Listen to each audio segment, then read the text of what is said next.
네, 현 정권 비선 실세로 지목된 최순실 씨가 잠시 뒤 오후 3시에 피의자 신분으로 검찰에 전격 소환돼 조사를 받습니다. 숱한 의혹을 불러일으키고서도 장막에 가려져 있던 최 씨가 검찰에 소환되면서 수사가 급물살을 탈 전망입니다. 서울중앙지검에 나가 있는 취재기자 연결합니다. 김보윤 기자. 네, 서울중앙지검 특별수사본부가 오늘 오후 3시 현 정권 비선 실세로 지목된 최순실 씨를 피의자 신분으로 소환해 조사합니다. 최 씨 측 변호인은 최 씨의 건강 상태가 좋지 않지만 오늘 제 시간에 출석해 조사를 받을 것이라고 말했습니다. 그러면서 최 씨에게 기억나는 대로 사실대로 이야기하는 것이 본인에게도 득이 되고 혼란한 사회를 완정시키는 데 도움이 될 것이라고 전했다고 밝혔습니다.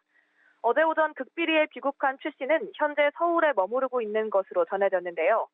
최 씨는 검찰 출석에 앞서 청사 앞에 꾸려진 포토라인에서 자신의 심경을 밝힐 것으로 보입니다. 이미 수사에 적극적으로 응하고 국민들에게 죄송하다고 밝힌 만큼 이 자리에서도 비슷한 맥락의 발언을 할 것으로 예상됩니다. 예, 이번 사건의 핵심 인물이자 장막에 가려있던 최순실 씨가 사실상 처음으로 이렇게 공식 석상의 모습을 드러내는 건데 이후에 검찰 조사는 어떻게 이루어집니까? 최 씨에 대한 수사는 크게 두 갈래로 진행될 방침입니다.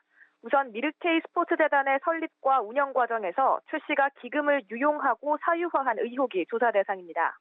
박근혜 대통령 연설문 사전 열람을 비롯한 국정농단 의혹에 대해서도 전방위 조사가 이루어질 전망입니다.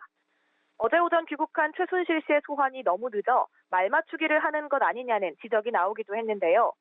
검찰은 최 씨의 측근인 고영채 씨와 이성한 전 미르재단 사무총장 등 관련자들을 조사하면서 충분한 증거를 확보했다고 전했습니다.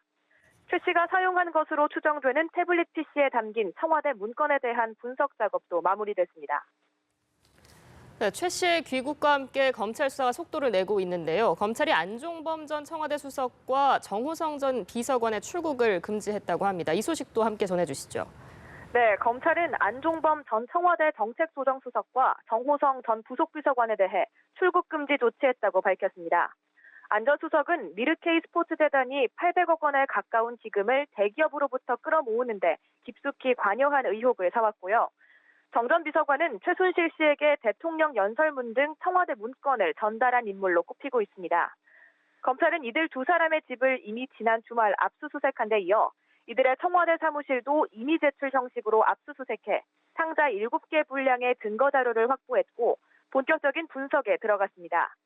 결국 두 사람에 대한 출국 금지 조치는 이들의 검찰 소환이 임박했음을 시사한다고 볼 수 있습니다. 검찰은 또 K스포츠재단의 정현식 전 사무총장을 비롯해 정동구 초대 이사장과 정동춘 2대 이사장에 대한 조사를 마쳤습니다. 또 최순실 씨의 최측근 고영채 씨를 재조사하는 한편 재단 운영 자금을 댄 롯데그룹의 소진세 사장과 이석환 상무도 불러 조사를 받았습니다. 서울중앙지검에서 연합뉴스TV 김보윤입니다.